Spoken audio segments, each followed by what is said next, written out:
Good afternoon, and welcome to Connect20. Many of you know me, but just in case, my name is Kevin Mullen. I'm the Speaker Pro Tem of the California State Assembly, and very, very proud to represent San Mateo County in the California State Assembly, my 8th year now in the Assembly. For those joining us for the very first time at a Connect conference, this is our annual Government and Technology Conference, co-hosted by my colleague, Assemblymember Mark Thurman from Southern San Mateo County and Northern Santa Clara County, as well as San Mateo County Supervisor Warren Slocum and Roseanne Faust, a familiar face to all of you. She's the CEO of SamCETA and the president as well of SamCETA. Our goal since we launched the event in 2013 is to expose and encourage the use of technology by the public sector. It is only fitting then that we have embraced Zoom as a tool this year, like many of us are for these kinds of seminars and conferences, to continue our dialogue around technology in government. Before we formally begin the program, we want to hear from Supervisor Warren Slocum, who really was the thought leader behind this conference way back when. He and I have been talking, well, for too many years than either one of us would like to mention at this point, about digital democracy and the use of technology in elections, but also in government in general. And Warren has taken that passion to the Board of Supervisors. He's been at the forefront of the use of technology his entire career. And I'm proud to call him a friend. He's an outstanding leader on the Board of Supervisors, and he has a message for us right now to kick us off. Let's roll that message from Supervisor Warren Slocum. Thank you for that kind introduction, Kevin, and let me add my personal welcome to Connect20. As Kevin mentioned, when we hosted our first conference some 7 years ago, we were undertaking something very new, and it was really the result of a passion that we both shared about how government and education need to harness technology to provide better service to the residents of our communities. Along the way, our Connect conferences have explored social media, emerging and disruptive technologies, privacy, and policy. But one topic that's been ever present and is now back in the forefront in a very big way is the digital divide. As you know, essentially, this is the issue of who has access to broadband or Wi-Fi, and by extension, the internet. As more of our daily affairs are conducted and provided for online, those that don't have access are at a significant disadvantage. This is, of course, even more pronounced for school-age children and for adult students, and the disparity has been heightened because of COVID-19. Well, fundamentally, this is an equity issue. When I transitioned into the position of Board of Supervisors President earlier this year, I made equity my main initiative. Equity is not about perfect equality, but rather it's about equity of opportunity. Well, the Board of Supervisors agreed with me, and together we made 2020 the year to begin our organizational focus on equity. Well, thankfully, the county was already working on the digital divide when the pandemic hit.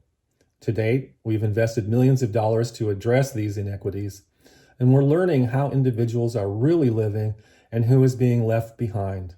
And with that knowledge, we, as policymakers, can better allocate resources to where they're needed most.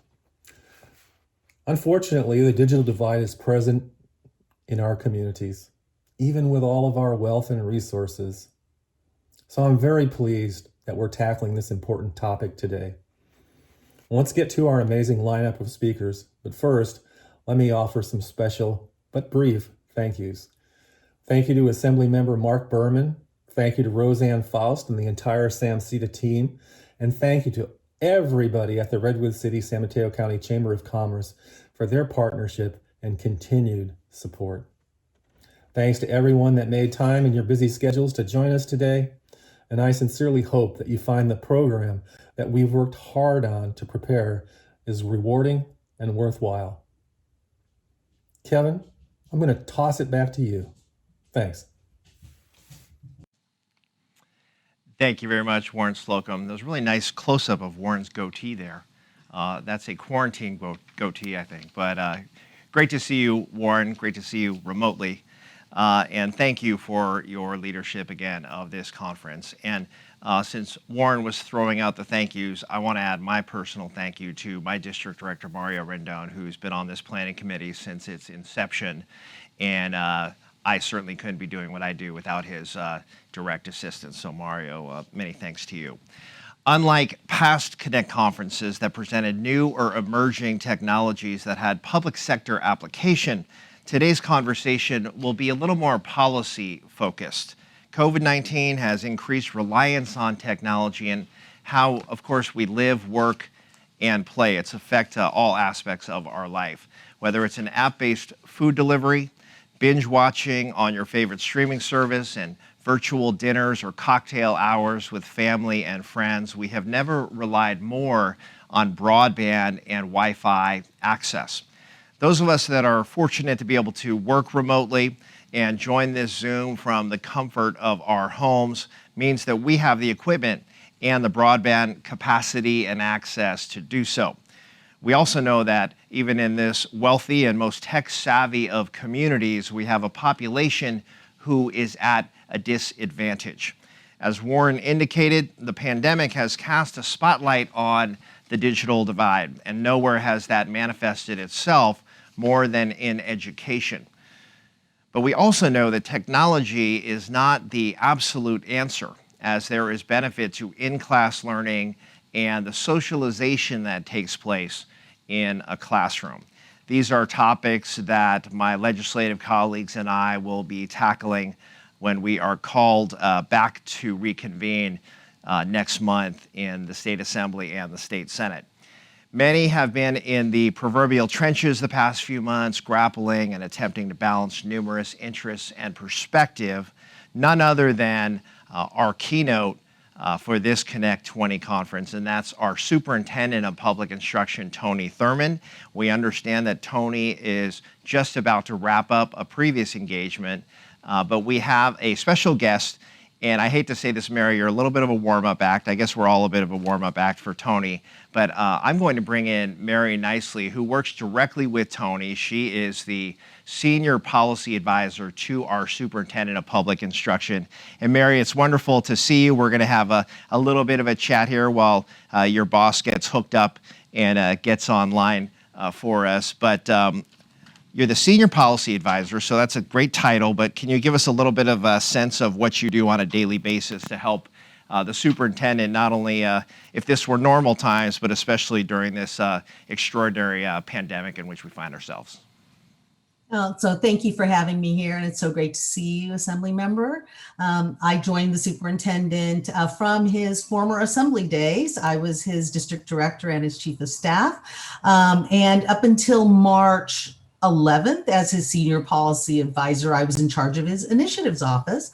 As of March 15th, I was brought in to solve the digital divide, just a small little thing when we had to pivot overnight to getting our kids educated from home and continue their education. And we thought this would be a 2-week, maybe 2-week spring break, 1 month endeavor, and it turned into being something which we're all living with today. And so this has been what I've been living and breathing since March 15th, trying to figure out how do we get those kids connected that are not connected? How do we get devices to students who have never had devices? We had school districts across the state that were clearing out their labs and trying to find hotspots. And so from the first day, we've been working with internet service providers. We've been working with cable providers to see what is, what's out there, who is connected and who is not connected. And what we found was concerning, especially in the state of California, the 5th largest economy in the world, the land of innovation and Silicon Valley. And here we were coming up short and a survey that we ran in conjunction with the Small School Districts Association that eventually spanned out to the entire state, ended up with a shortfall in the area of 800,000 devices we were short, and in computing devices, and 700 to 800,000 students that were either not connected or had very, very, what should we say, not adequate connectivity to be able to do video conferencing, to be able to actually connect with their teachers. And so what we have faced is what everyone is facing, an inequity in who has the resources. And this is not just our school children, these are their families, these are our seniors. And we know that if you cannot connect for distance learning, your family probably can't connect to the services they need through telehealth, through the unemployment system. And so this digital divide that has persisted and lasted for decades was brought into the spotlight more than ever. And in April, the superintendent did form a digital divide task force, which included his co-chair, Senator Connie Leyva, Senator Mike McGuire, as well as a number of assembly members, Eduardo Garcia, Autumn Burke, and we did not, let's see, Mr. Santiago and Cecilia Aguirre Curry, some of the folks who in our rural areas, and actually Assemblymember Wood. So we had a group of legislators that were either in rural areas where there was no infrastructure that they had been fighting for years, or in our urban areas where there is a lack of either affordability of internet access or a lack of last mile, as we call it, where there is the internet service providers have not made the investment in bringing in connectivity into areas where it just didn't seem affordable for them to do. So this has been an interesting time for us to be able to not only be worried about connectivity, but also the continued education and professional learning that would need to take place, as well as the social emotional impacts that this is having on our students and their families as they struggle to continue to learn from home. So when we look at the work that our teachers have had to put in, we're already looking at a recruitment and retention issue with our teachers, and many of our experienced teachers had not had any experience in distance learning at all. And the lack of investment actually in probably the last decade in education technology in a number of our school districts became very clear as well, that there just was not the professional development in how to integrate technology into the classroom or into the home setting for our schools and for our students. And the shifts that we needed to make were just the connections between our students and their teachers and each other. So this has been a challenging time as we look at the state now, as we move into more, I think as of yesterday, 41 of our counties being back in the purple tier.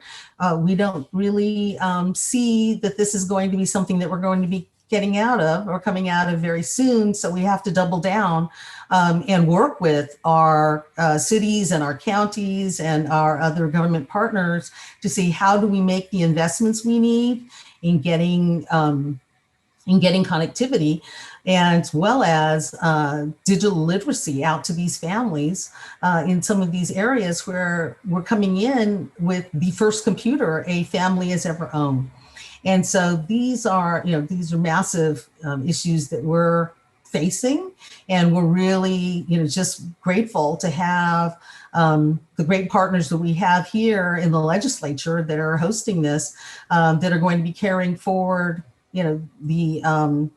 carrying forward this message as we go on, because I don't see things going back to normal for a while, and I'm not sure how we put a silver lining on this pandemic, to be able to really bring to light and come up with some really innovative solutions as to how we can use this pandemic and this spotlight on the digital divide to be able to close this gap, make the investments we need, come up with the innovations that we need that are out there that may be stifled, bring our municipalities and our government areas, such as places that have been maybe some holdups in permitting, to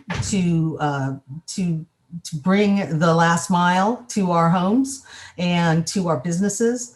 So, we're just really grateful to have the partnerships of the governments. And I know we're speaking more and more to cities. We're speaking more and more to the service providers. We're speaking more and more to those other people that are putting up like the hardware infrastructure to come together and make some plans. And I know San Mateo has done great things. And I know I'm working with the county superintendent. I don't know if she's on. Nancy McGee has done a great job with trying to make sure that San Mateo County is connected and that students have the equipment they need. But we're all in this together. This can't be something that falls just on education.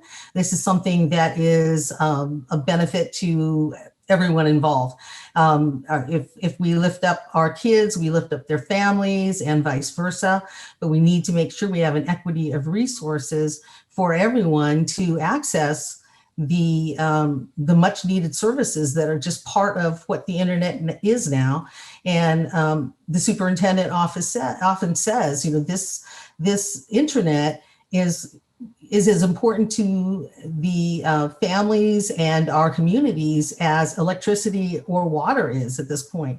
You cannot have equity if you cannot be connected to the internet. And so I'm really excited to be able to be here with you today. And I'm often filling in for the superintendent. And so I'm not quite sure where else, if you have any questions or if there's anything else that I do, Mary. And you gave a great overview of all of the challenges here with the digital divide. And it's been certainly an issue that's been pronounced in recent years, but this pandemic has really shown a light on where these gaps are. So it is, and I think people sometimes don't have a sense of just the enormity of the K-12 system in California, crossing all of our 58 counties.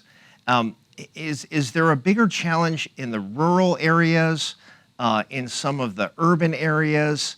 I mean, are these challenges that persist and exist across the state, or are they particularly challenging with the technology in certain areas, certain geographic areas of the state? And how do you actually get the service providers to provide the capacity, because we're talking about major investments and trying to goose the private investment, but also supporting it with public investment as well. Well, I mean, it's a statewide issue. I don't think there's any county superintendent that I have not spoken to or district office that is not facing some level of connectivity. And as I mentioned, it could be that they can't afford it. There is an affordability issue. The low income service programs that are being offered by our ISPs are just not adequate. You're looking at speeds that are not and I'm sure everybody on here, I'm not sure if everybody on here is familiar with these uploads and download speeds, but they're very slow. So you can't really do Zoom or Google Classroom effectively. We have data caps that are just so low that a student on Zoom for an hour will use up the data cap, and then the prices start going up.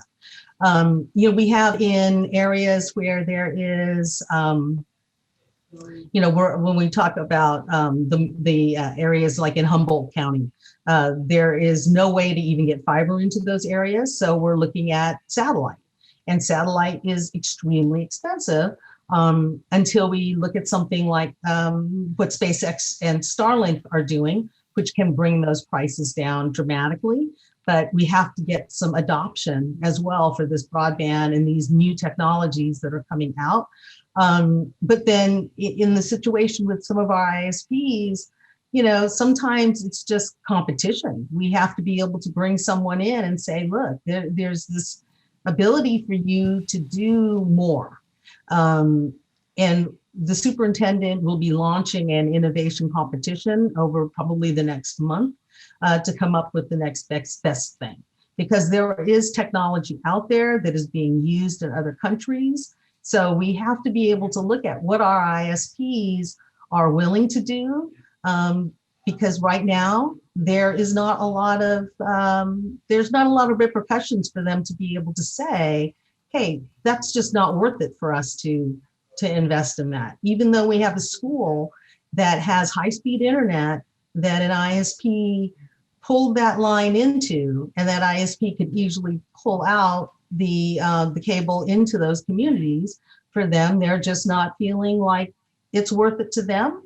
And those are the kinds of issues that we're running into in the urban areas where there is infrastructure. It's there. There's just not the willingness of an ISP or a cable provider to pull that access because it's just not going to make them the kind of money they'd like to make. So these are things that we're working very closely with on the CPUC. These are things that we're looking at with the FCC to understand how do we get to where we need to be to close this digital divide. And some of it, as we have, government, municipalities on the line as well, we have serious issues with permitting and being able to have micro trenching and some of these cables brought in.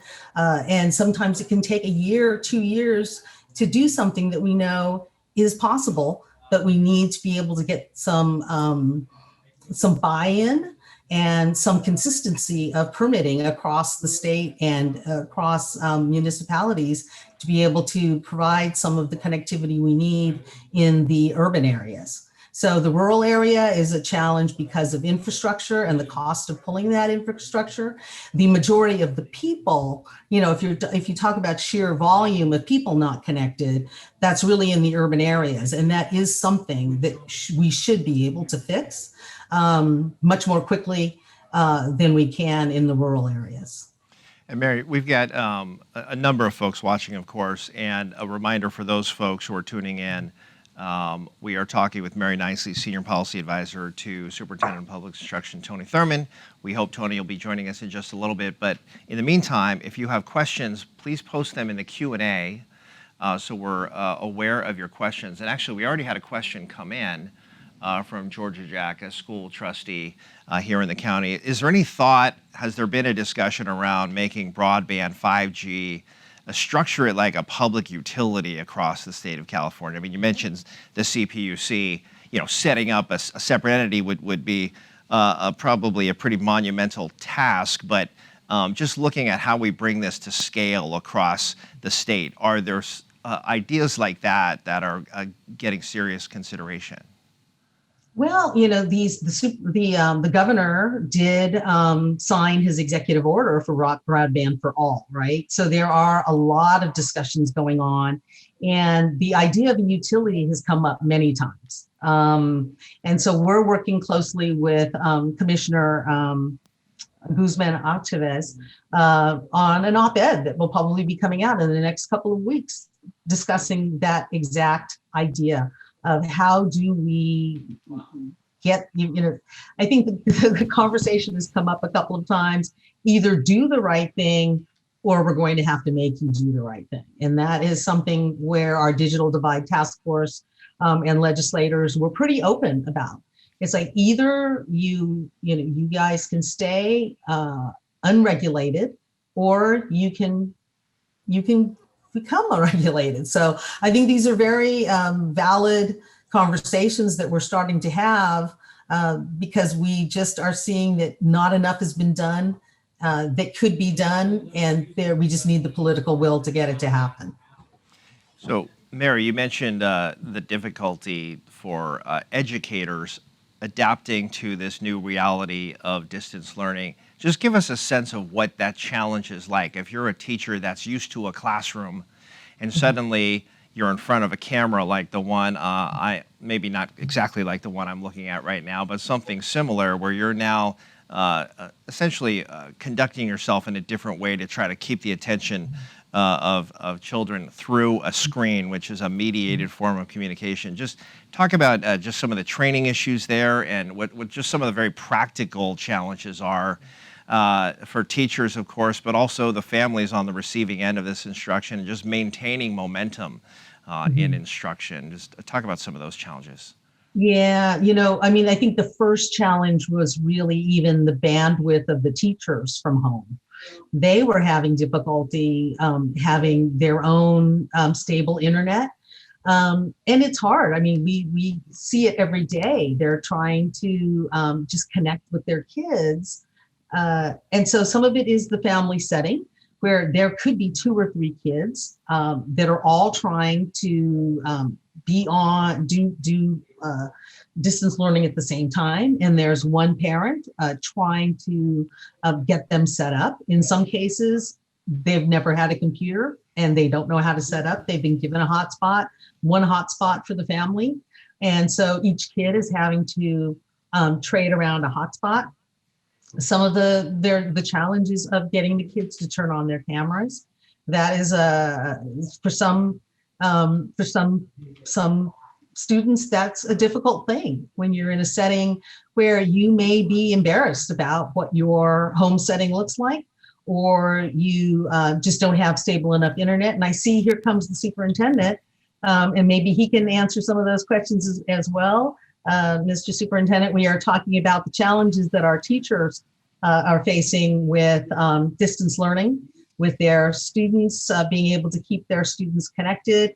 I know that we ourselves hosted over 80 webinars to work with our teachers to get them familiar. And I think, the biggest switch is going from a classroom that you have this rapt attention of these kids and a whiteboard or a chalkboard or something that everyone can see, and then having to shift into just not having that ability to be there with those kids and give them the support they need moving forward. But I will actually hand it over to Mr. Mullen, and you can introduce the superintendent. Right on. Thank you so much, Mary Nicely, for pinch hitting here for a few minutes and warming us up for our special guest. And Tony, you got to give Mary a raise, all right? She's doing double duty here, and she deserves it. She deserves it. Yeah. And she covered a lot of ground. So Mary, thank you so much, and Tony, it's wonderful to see your face as well. To continue the conversation here on these issues related to education technology and the digital divide, we are thrilled to have Superintendent of Public Instruction Tony Thurman, my old colleague from the Assembly. He's with us this afternoon. Tony and I were elected the same year, 2012, and I had the pleasure of serving with him until his election of superintendent. Actually, I need to correct this. I think Tony came in 2 years after me. Didn't you come in 2014, Tony? I'm always behind you. I'm always behind you, Assembly Member Mullen, trying to keep up. I was just, speaking of warm-ups, I was just warming up that place for you to get there in 2014. So after a short 4 years, he runs for statewide office, pulls that off. He's got the guts to give up a pretty much a sure thing in the Assembly and run for statewide office, and he's doing an incredible job under really unbelievable circumstances. He was elected in 2018 as a superintendent of public instruction. Before his time in the Assembly, he served on the Richmond City Council as well as the West Contra Costa Unified School Board. And it's a challenge serving in public office under the best of circumstances, let alone during this pandemic. But he's demonstrated his leadership time and time again since the pandemic came upon us, especially with regard to its impact on our schools. He's had to navigate what's in the best interest of students, coupled with the concerns of parents, faculty, and staff, school board members, and policymakers, and folks in the legislature like me bugging him all the time. So I'm proud to call him my good friend, even more proud of how he is leading our state. So Tony, thrilled to have you with us. I should tell you, I want to make sure we have enough time for questions, so feel free to give a relatively abbreviated talk. I just want to make sure we get some Q&A going from our folks, but wonderful to have you with us. No, thank you, Assemblymember Mullen, and an honor to be a part of Connect 20, and always glad to be part of Assembly District 22, even if virtually. I would just add my words to what you heard from Mary Nicely today. This has been a tough time and challenge for students and educators alike. It is unbelievable the resilience that our students and educators and parents are showing in finding ways to stay connected, even though we have a million students who don't have access to high-speed internet, almost another million students without a computer. It's hard to imagine that we moved into pandemic response mode overnight. That means students and teachers had to move into distance learning overnight, something that we weren't really prepared for. And as much as we want to be in in-person instruction, we think that's what's best for kids to support their learning. The conditions that are all around us, everywhere in the state and in the nation and in the world, really cry out for safety. I'm sure you all have heard the various conditions that have changed that make it difficult for us to be in a place to do things in person, both in schools or in businesses. And so right now is a time for us to monitor and make sure that we do all we can to slow the curve, slow the spread of COVID. And so that means we continue for now in distance learning. I just want to add one new thing. I know Mary told you about all the work our office has done to get manufacturers to provide devices. She can tell you about Apple and T-Mobile, who made special arrangements for our districts. Thank you, Assemblymember Mullen, and the entire legislature and the governor for giving $5.3 billion in the Learning Loss Mitigation Fund. Those dollars help districts get computers and training, and counseling. It's just not enough, and we have to keep leaning in to see what more we can do. We're addressing racial issues, social justice issues, fires, getting PPE all across the state. Just last week, moving 500,000 face masks that were donated by General Motors to different places in the state. Also want to acknowledge that we're about to roll out an innovation competition. We really hope that those who are part of Connect 20 can help us identify the next big solution to close the broadband gap in all those places in the state that do not have access to infrastructure to have broadband. And so we'll be making an announcement of companies that have helped us to create a cash prize to seat and support an innovation, a competition to see what's the next great big solution that California innovators, entrepreneurs, research and development teams can come up with to help us solve the broadband gap. I'll leave it there for now. I'm happy to take any questions that you may have for me, Assemblymember Mullen. Awesome. Thank you, Superintendent. And I just want to remind our viewers, feel free to get your questions in right now. It's not in the chat, right? It's in the Q&A section of Zoom here. Get your question in for the superintendent. So this innovation competition, certainly intrigued by that. The folks that are on this Connect 20 event with us watching this webinar are probably kind of a target market for that kind of a thing. So just give us a sense of when that formal announcement is coming and how people might get a handle around what that competition is all about. Is it basically your main website where they can get information?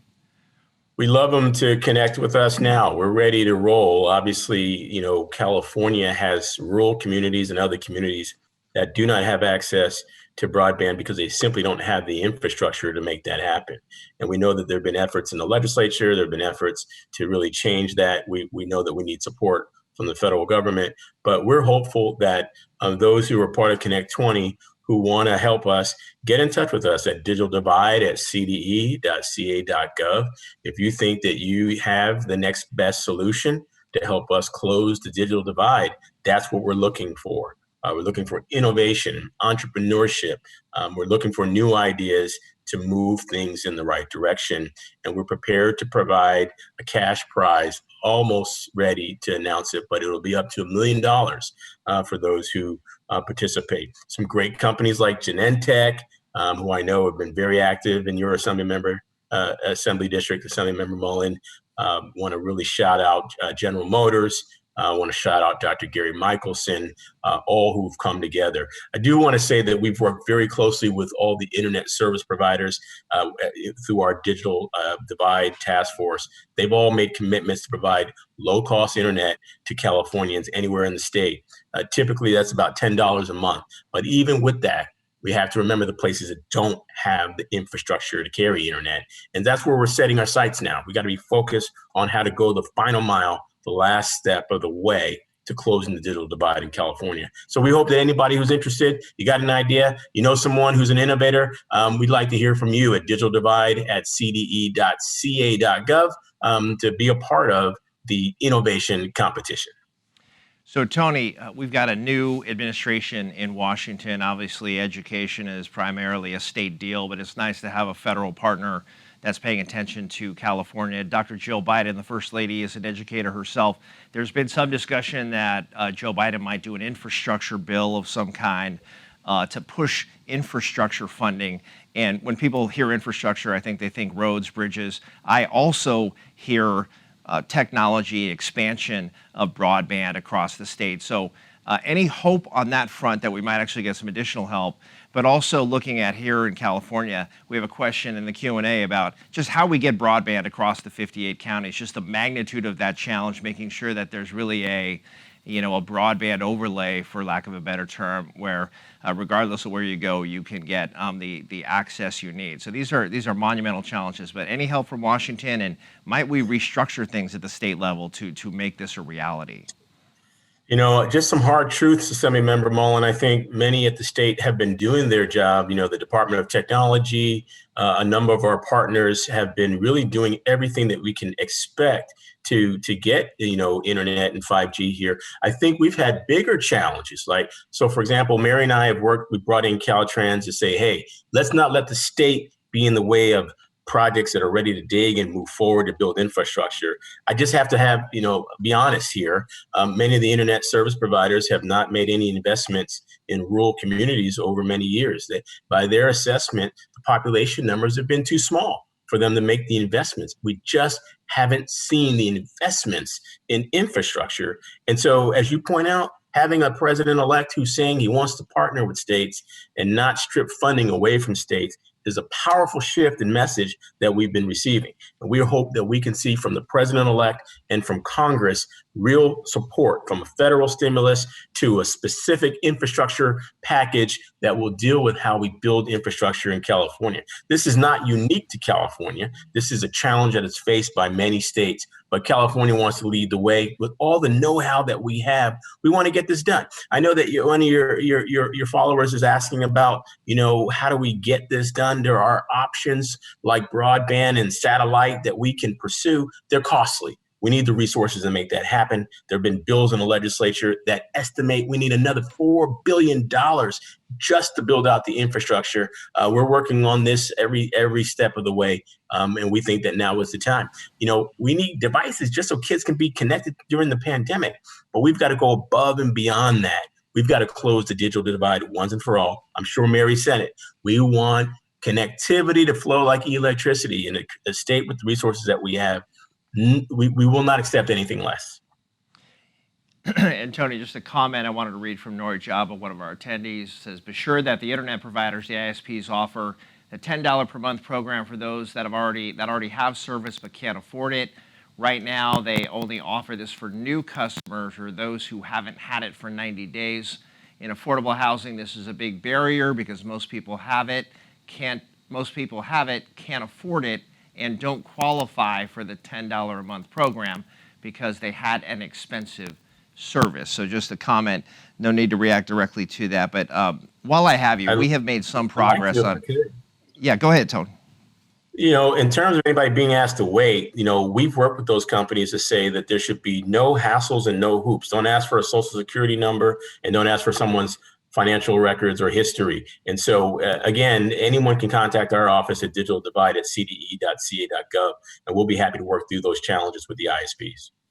Got it. And then we've got a few more coming in. Nancy McGee, our superintendent here in San Mateo County, thank you so much for your leadership through this tough time. San Mateo County schools have benefited from your support. My question is about how to apply what we've learned through the pandemic to improved instructional strategies going forward. Do you see digital instruction as core to student learning as we look to the future? So many businesses are probably going to be changing the way that they do business. It's sort of this pandemic has forced a look at that. Are we going to have a different kind of an instructional model coming out of this?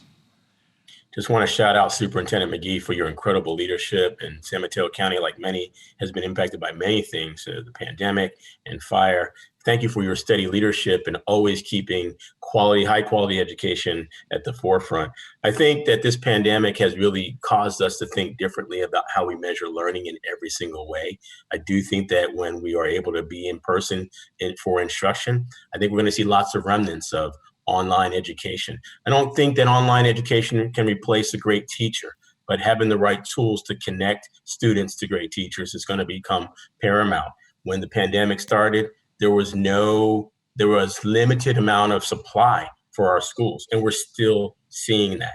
And so there are going to be opportunities and needs for manufacturers to create more computer supply and technology supply. We're going to have to also make sure that we provide training. People have been talking for a long time about digital literacy. Mary was touching on it a little bit, making sure that educators get training, make sure our students get support, and our parents. A lot of our families need support to know how to use the technology. I don't think technology can ever replace a great teacher, but we're going to have to balance how we provide education to our students. We don't know how long we're going to be dealing with the pandemic. And for those who say it could be a while, even with the vaccine, we should expect to see some distance learning, I believe, for a great while. And so I think we have to take advantage of the time to get people ready, make sure that they have resources, and hopefully help prepare them for the jobs of tomorrow. We know that computer science, more important than ever. Member Mullen, you've authored so many bills on computer science and supporting STEAM. We have to accelerate our efforts. And, big companies like General Motors and others that, creating self-driving cars, they're working with us to help provide the technology that's in industry to bring it into the classroom so that our schools can keep up with where the sectors are going, where the jobs are going to be, and where the technology is going to be needed. And Tony, one of our trustees on our County Board of Education, Rod Chow, says, on the flip side of the digital divide, school kids are spending an inordinate amount of time online, even to do PE, which is affecting their socio-emotional state and creating, it's moving on me here, and creating, I guess there's no way to stop that movement, huh? These questions are jumping all over on me. I can see it. I can see it, Member Mullen, and I know Trustee Shao, and he's a great trustee. Listen, I would just say I agree that right now social emotional learning is very important. Nothing is more important than in-person learning, but right now with almost every county in a restricted place and sliding back to a restricted place, we might find that it's hard for schools to open. A lot of them were planning to open in January. Those plans might get pushed back. We have to monitor what happens, and we have to all do what we can to slow the surge. Wearing masks, social distancing, washing hands, we have to continue to do these things. But in the meantime, I've established a counseling coalition to help us help districts provide more support. We're going to be providing some grants to school districts to do more social emotional learning. You're absolutely right, Trustee. This is one of the most important learnings that we can provide is social emotional learning. Our counseling coalition is focusing on filling gaps that exist right now that we know because people aren't connected. And in the absence of connection, we all struggle, and our students and our families struggle as much as anyone. And so we'll continue to work on this. Happy to partner with you in your district. And just two more quick ones, Tony, and then we'll let you go. Many of our families are sharing residences, and the internet providers will only provide the discount to a single family at the residence. I'm sure you're aware of that, but just wanted to note that. And that's from Hillary Paulson. And Chelsea Bonini, a newly elected trustee here in San Mateo County, says, thank you for your leadership, Superintendent Thurman. How are we supporting teachers and families and engaging students who are not connected? Certainly a core issue that we're talking about here. What practices are in place to reach those kids to make sure that they are not losing more educational time in the interim? And that really is a central question that educators are grappling with, and I'm sure you're grappling with. We are. Congratulations, Trustee Bonini. Difficult time to come into service, but we're glad to have your service. And, one of the things that we think we can do is more family engagement. All that means is how do schools stay connected directly to our families? When a family doesn't have a computer, we can't tell them to just send an email. to address, issues around the materials or support that a student needs. I believe that good family engagement means that we establish a hotline, a phone line, a warm line, someone who can take a call, that there are liaisons who can work with families, reach out to families. You mentioned students who haven't checked in. We've got to go find them. Teachers are trying their best to identify them, but we have to have additional supports, counselors and others who can identify these students, get them connected. At the highest point in this pandemic, we saw that we were delivering meals to families at 5,000 different school sites and locations throughout the state.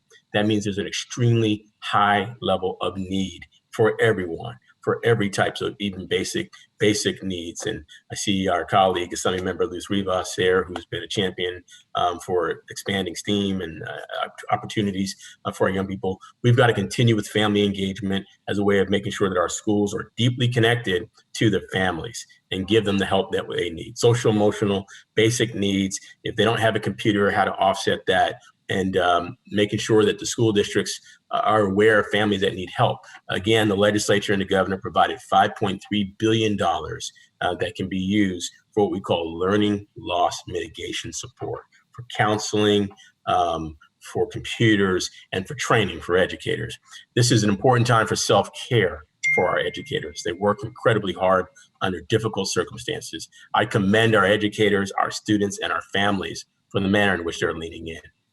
And Tony, my last one very quickly, and then we'll let you go. Prop 15 failed, something that you and I supported, $9 to $12 billion that was going to come to the budget with regard to split roll and reassessing corporate properties.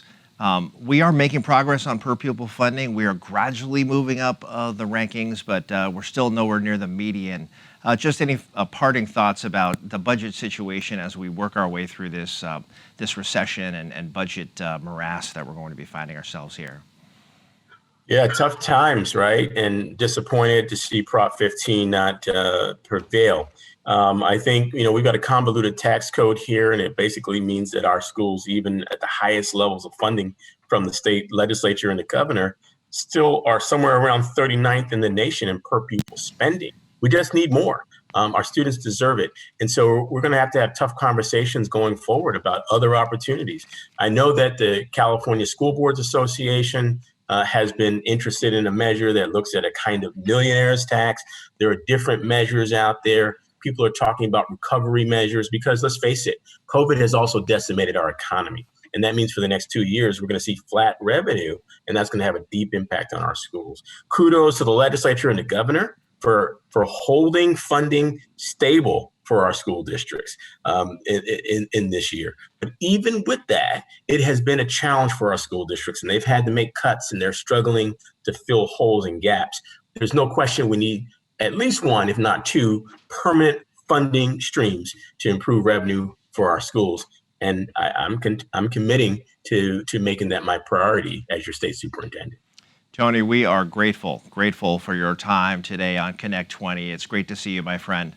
And thank you very much for being with us and talking about the digital divide.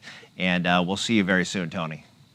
Grateful for you. Thank you. We'll see you again. Take care, Assembly Member Mullen and the Connect 20 family. Right on. Thanks, man. And we'll take about a 5-minute break, just a quick break to get the microphone set up here for the new crew coming in. We've got a Can We Solve the Digital Divide panel with one of our Assembly colleagues, Luz Rivas, and a few other experts, moderated by my colleague, Assembly Member Mark Berman, and CEO of Samceda, Roseanne Faust. That's coming up in just a couple of minutes. With that, we'll go to break, and you are watching Connect 20. Thanks for being with us.